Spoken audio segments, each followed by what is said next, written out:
요즘 노년기에도 다시 회춘하는 비밀이라는 영상이나 기사가 정말 많이 보이죠. 70대 이후에도 활력이 돌아오는 사람들이 늘고 있다며 생활 습관 변화나 음식, 영양제가 쏟아져 나옵니다. 많은 분들이 나도 저렇게 될 수 있을까? 하고 관심을 보이시는데 정작 그 안에 있는 핵심이 무엇인지 정확히 짚어주는 곳은 많지 않습니다. 그런데 과연 우리가 들은 그대로 믿어도 될까요? 정말 특정 음식이나 운동만으로 기력이 되살아나는 걸까요? 아니면 그보다 더 중요한 몸속 변화가 숨어 있는 걸까요?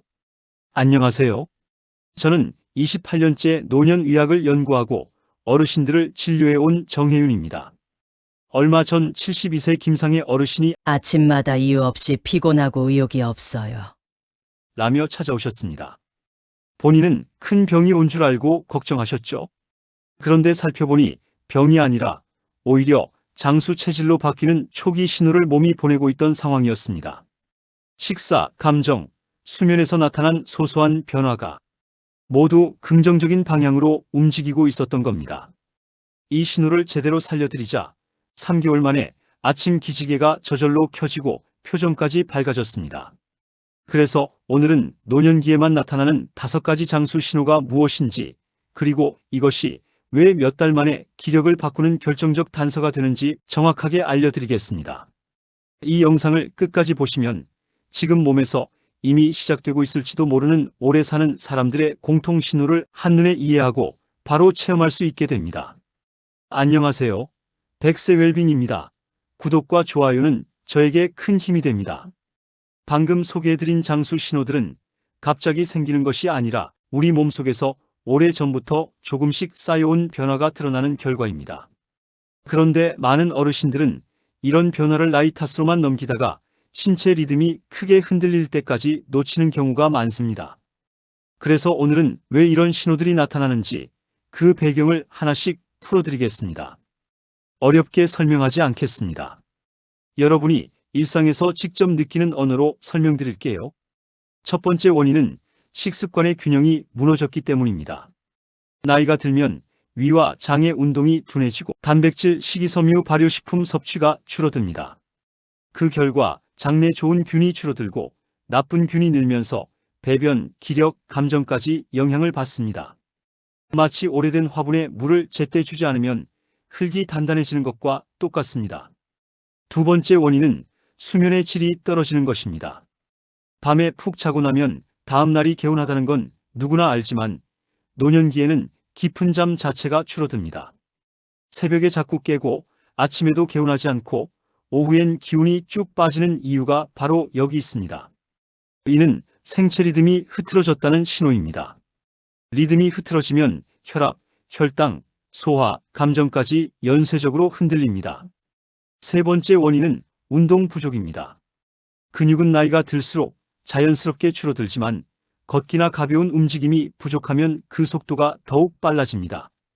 근육이 줄면 기운이 없고 면역력도 떨어지며 장도 게을러집니다.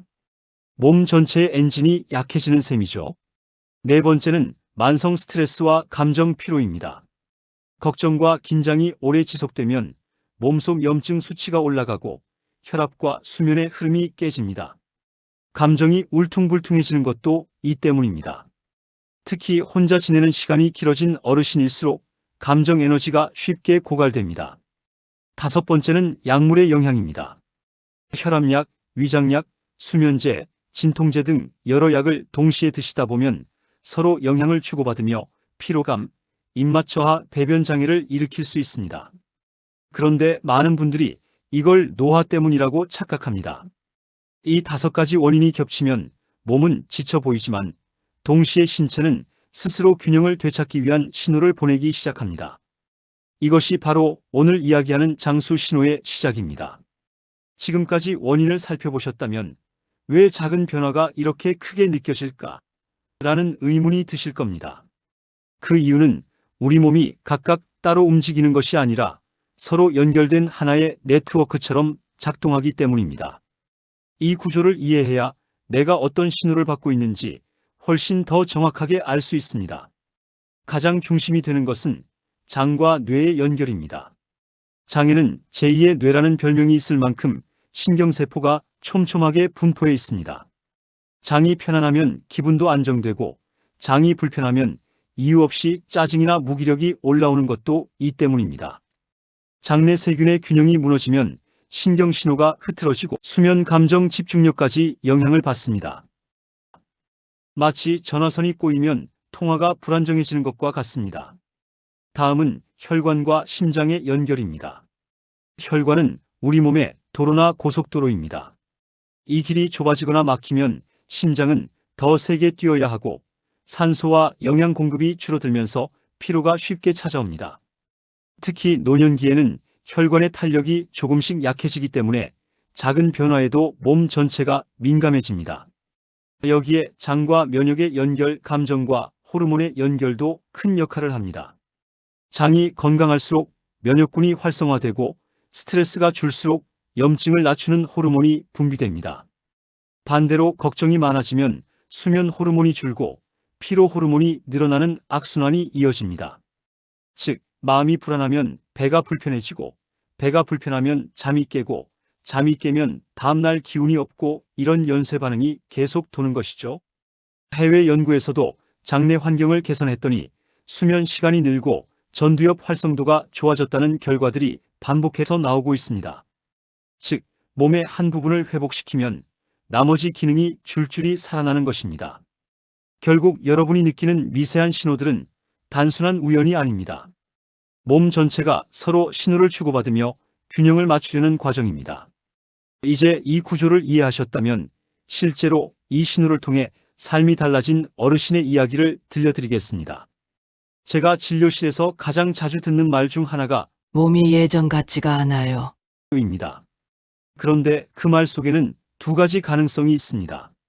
정말로 건강이 나빠지고 있는 경우도 있지만 어떤 분들은 오히려 몸이 회복을 시작하는 전환점에 들어선 상태일 때도 있습니다. 오늘은 이 두 가지를 정확히 구분해 보여준 두 어르신의 이야기를 들려드리겠습니다. 먼저 72세 이영수 어르신입니다.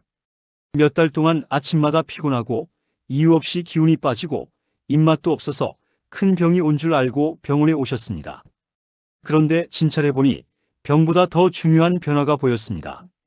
장이 조금씩 좋아지기 시작했고 밤에 불규칙하던 호흡 패턴이 안정되며 생체 리듬이 맞춰지고 있었던 겁니다. 저는 생활 습관에서 작은 변화를 권해드렸습니다. 아침에 10분만 햇빛 보기, 발효식품 한 스푼 추가, 하루 한 번 감사 적기, 그리고 일주일 3번 짧은 통화라도 대화하기. 단순해 보이지만 이 조합이 어르신의 몸에 정확히 맞았습니다. 3개월 후 이영수 어르신은 아침에 눈 뜨는 좋은 기분이 다시 돌아왔어요. 라고 하셨습니다. 얼굴빛도 좋아지고 일상 속 호흡도 훨씬 편안해졌습니다. 또 한 분, 68세 박혜분 어르신은 체력보다 마음의 상처로 삶의 의욕이 떨어진 경우였습니다. 남편을 먼저 보내신 뒤 혼자 지내면서 사람을 만나는 시간이 거의 없었습니다. 어느 날은 말을 거의 안 하니 혀도 점차 굳는 것 같아요. 라고 하실 정도였죠. 그런데 가장 큰 문제는 정서적 고립이 뇌 기능을 빠르게 떨어뜨리고 있었다는 점이었습니다. 저는 어르신에게 억지 운동보다도 대화하는 습관을 먼저 시작하자고 권했습니다. 일주일 2번 동네 복지관 프로그램에 참여하고 매일 5분이라도 누군가와 통화하는 습관을 만들었죠. 한 달 정도 지났을 때 박혜분 어르신은 표정부터 달라졌습니다. 잠이 깊어졌고 불안이 줄고 기억력도 눈에 띄게 좋아졌습니다. 본인 스스로 이제는 하루를 보내는 것이 덜 무서워요. 라고 하셨습니다. 두 분 모두 특별한 약이나 치료를 한 것이 아닙니다. 단지 몸이 보내는 신호를 제대로 읽고 그 신호에 맞게 생활을 조금 정리했을 뿐입니다. 그리고 그 변화는 생각보다 훨씬 빠르게 찾아왔습니다. 이제 여러분도 같은 변화를 경험할 차례입니다. 이제 많은 분들이 궁금해하실 겁니다. 도대체 어떤 생활 습관이 이렇게 몸을 바꿀 수 있는가? 사실 정답은 거창하지 않습니다.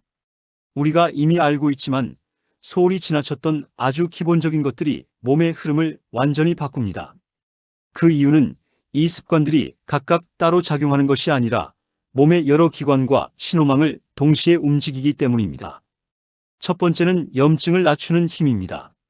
나이가 들수록 몸 곳곳에 미세한 염증이 쌓이는데 꾸준한 발효식품 식이섬유 수분 섭취는 이 나쁜 불씨를 잡아주는 역할을 합니다.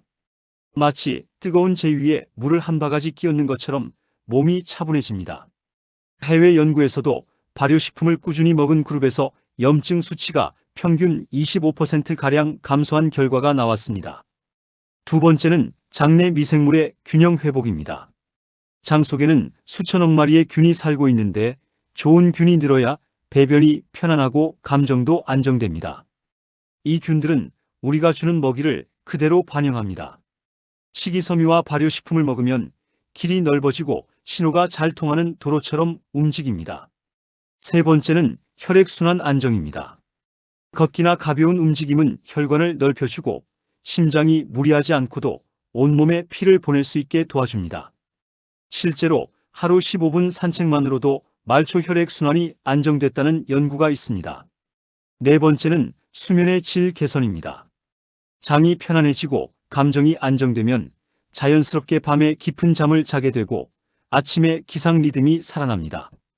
이는 멜라토닌과 코르티솔이라는 호르몬의 균형이 맞춰지기 때문입니다. 다섯 번째는 뇌 기능 보호 효과입니다. 염증이 낮아지면 전두엽의 부담이 줄어들고 대화를 늘리면 해마가 자극돼 기억력이 좋아집니다.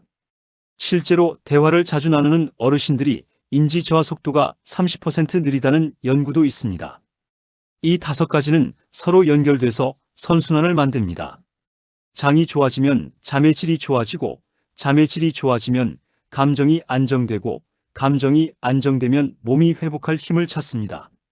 이렇게 여러 기능이 한꺼번에 깨어나기 시작할 때 우리는 그것을 장수 신호라고 부르는 것입니다. 이제 이 신호를 더욱 빠르게 강화할 수 있는 실천법을 알려드리겠습니다. 지금부터는 제가 진료실에서 가장 많이 알려드리고 실제로 효과가 빨리 나타났던 실천법들을 정리해 드리겠습니다. 복잡한 것도 돈이 많이 드는 것도 없습니다. 중요한 건 작은 습관을 매일 쌓는 것입니다. 몸은 생각보다 단순해서 규칙을 만들어주면 금방 반응합니다. 첫 번째는 아침 황금 루틴입니다.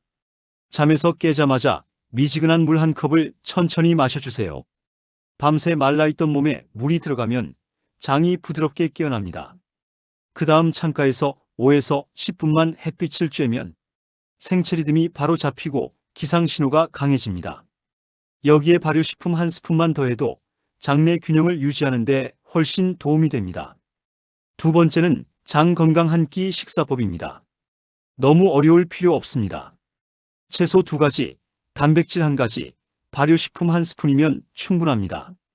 예를 들면 시금치나물, 오이 무침, 삶은 달걀, 그리고 김치 한두 조각 정도만 더해도 장이 좋아지는 속도가 빨라집니다. 식사를 가볍지만 균형 있게 구성하는 것이 핵심입니다. 세 번째는 감사 훈련입니다. 억지로 긍정하려는 것이 아니라 하루 끝에 오늘 고마웠던 한 가지를 적는 것입니다. 어르신들이 처음엔 잘 안 쓰시다가 한 달쯤 지나면 마음이 부드러워지고 잠이 깊어진다고 많이 말씀하십니다. 마음의 긴장이 풀리면 장과 뇌가 동시에 편안해집니다. 네 번째는 대화 루틴 만들기입니다. 일주일에 3번만이라도 친구나 가족에게 5분씩 전화해 보세요. 대화를 나누면 전두엽이 활성화되고 외로움이 줄어들면서 수면과 감정이 안정됩니다. 실제로 말수를 조금만 늘려도 활력이 살아나는 경우가 많습니다. 다섯 번째는 짧고 쉬운 미니 운동입니다. 의자에서 천천히 일어났다 앉기 10회, 발목을 돌리거나 까딱이기 20회, 천천히 팔 올리기 10회만 해도 혈액순환이 좋아집니다. 운동은 오래 하는 것보다 매일 하는 것이 훨씬 더 효과적입니다. 이 5가지 조합은 몸의 흐름을 동시에 건드려 단기간에 체감 변화를 만듭니다. 실제로 이렇게 해보신 어르신들은 한 달이 지나면 표정이 밝아지고 2달이 지나면 배변이 편안해지고 3달이면 기상 리듬이 살아났다고 말씀하십니다. 이제 이 실천법을 어떻게 꾸준히 유지할지 알려드리겠습니다. 지금부터는 방금 말씀드린 습관들을 어떻게 하면 오래 유지할 수 있는지 그 원칙을 알려드리겠습니다. 대단한 의지가 필요한 것도 아니고 억지로 참고 버티는 것도 아닙니다. 몸이 자연스럽게 따라오도록 길을 만들어주는 방식입니다. 첫 번째는 양을 욕심내지 않는 것입니다. 발효식품은 하루 한두 스푼이면 충분하고 채소는 한 끼에 주먹 한두 개 분량이면 됩니다. 처음부터 많이 드시려 하면 속이 부담돼 포기하기 쉽습니다. 몸이 익숙해질 때까지 천천히 늘리는 것이 가장 좋습니다. 두 번째는 시간대를 고정하는 것입니다. 아침 루틴은 기상 직후 30분 안에, 미니 운동은 점심 후나 저녁 먹기 전처럼 일정한 시간에 하세요.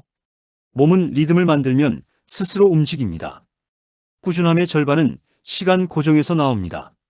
세 번째는 기간을 설정하는 것입니다.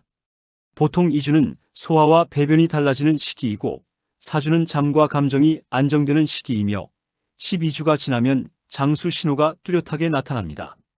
일단 2주만 해보자라고 마음을 잡으면 부담이 훨씬 줄어듭니다.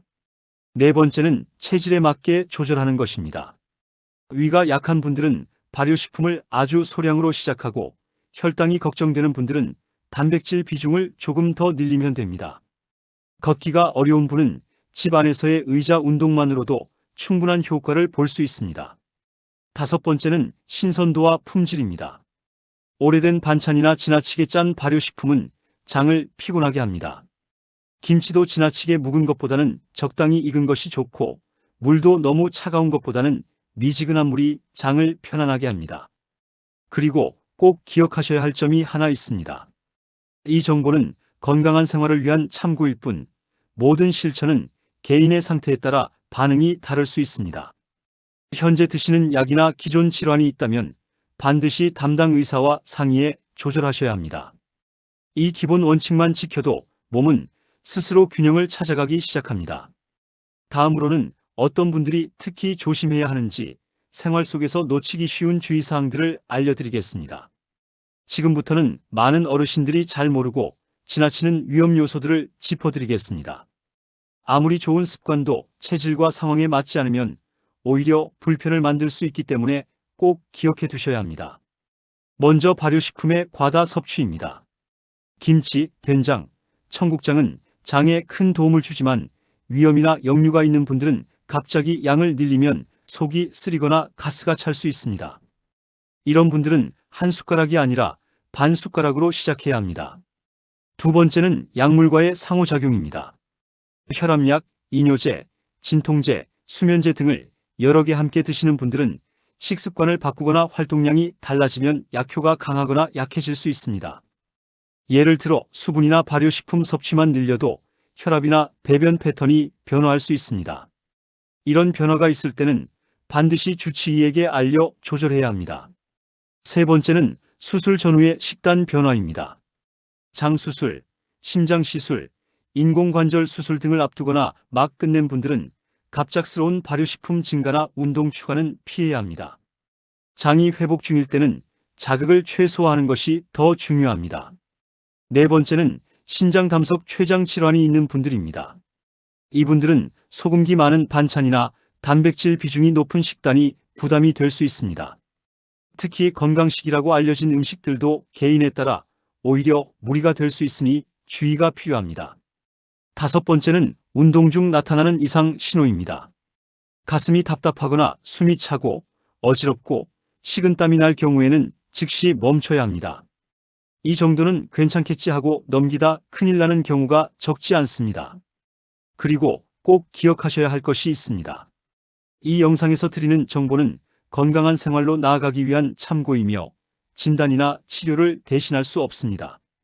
내 몸의 상태는 내가 제일 잘 알고 있지만 변화가 생기면 반드시 담당 의사와 상의해 안전하게 조절해야 합니다. 이제 마지막으로 이렇게 작은 습관들을 통해 실제로 큰 변화를 경험하신 분들의 이야기를 다시 정리해드리고 오늘 내용을 어떻게 활용하면 좋은지 마무리 말씀을 드리겠습니다. 지금까지 여러 어르신들의 이야기를 전해드렸지만 사실 가장 중요한 건 여러분 자신의 변화입니다. 몸은 늘 조용히 신호를 보내고 있었고 오늘 이 영상을 통해 그 신호를 정확히 알아보신 순간부터 이미 회복은 시작된 것이나 다름없습니다. 나이가 들면 회복 가능성이 줄어든다고들 하지만 저는 진료실에서 정반대의 모습을 훨씬 더 많이 봅니다. 70대에도 잠이 다시 깊어지고 80대에도 아침 기상이 가벼워지고 잃어버렸던 웃음이 돌아오는 분들을 매일 만나고 있습니다. 어떤 분은 이렇게 말씀하셨습니다. 살아온 날보다 살아갈 날이 더 짧아졌다고 생각했는데 몸이 다시 살아나는 느낌을 느끼고 나니 남은 시간이 더 소중해졌어요. 저는 그 말을 아직도 잊지 못합니다. 우리가 나이를 먹는 건 어쩔 수 없지만 어떻게 살아내느냐는 언제든 다시 선택할 수 있습니다. 작은 습관 하나가 하루를 바꾸고 달라진 하루가 다시 한 달을 바꾸고 결국 인생의 흐름까지 바꿀 수 있다는 것을 수없이 보아왔습니다. 여러분도 오늘부터 아주 작은 것 하나만 시작해보세요.